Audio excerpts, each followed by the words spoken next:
I've heard from a ton of inspirational speakers before, and this one is by far the best. A real awesome job. I really enjoyed your presentation. One thing that I learned from this presentation was to keep on moving in life, keep pursuing what you want. It was very educational. I got here at the age of 16 without money in my pocket, without knowing one word of English, without my parents. And I was even homeless for a while. So I've read all the success books, I've watched many of the videos. I have to say, Mr. the Cuban guy is one of the best. It was very motivational. He makes one to be very successful, and it was very awesome. About 3 years later, I went on to college. Before graduating college, I wrote my first international selling book. And about 3 years after college, I went on to create several companies that net worth combined at that point was over $1 million. It was real motivating. I liked it. I really enjoyed this presentation. I really enjoyed how the Cuban guy actually taught us, not to give up and to have a lot of motivation in our life. Really inspirational. Cuban guy, he's got what I call the chispa. That's the motivation. A lot of people ask, how do you go from point zero to the point we are today? How do you go from having virtually nothing to having virtually everything you could possibly want? How do you go from living your worst nightmare, living on the streets, to living your dreams? It was really motivational and very inspirational.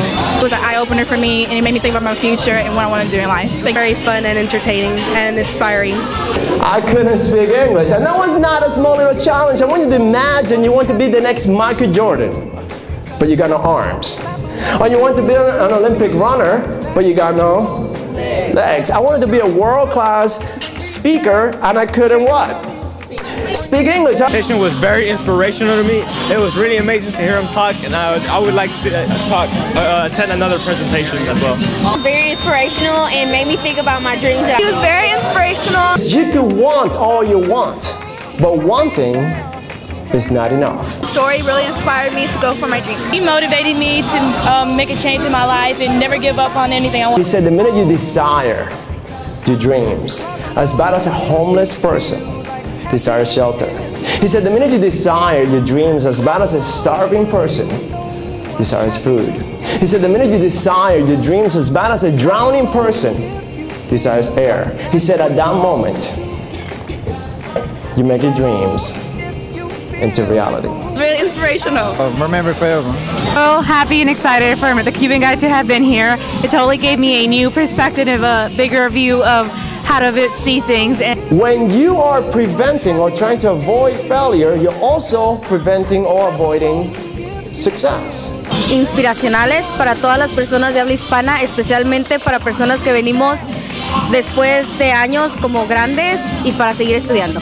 So the minute you develop that really intense desire for that dream, there's really no obstacle you can overcome.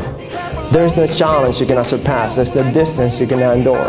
It kept us engaged the whole time. The icebreakers, the little interactions were just amazing. It was one of those speakers where you were like, oh no, he only has 10 more minutes. Please don't let it end. Like, it's an experience that I'll remember forever, and it's really going to impact me for my future. And he said moving forward is less painful than going back. I thought of my sister momently. I sent her the text I took a picture, sent her the text of the picture. She told me that is exactly what she needed to hear. Fantastic. I love how you said it's not about what you say, it's how you say it, and it's not what people call you, it's what you answer to.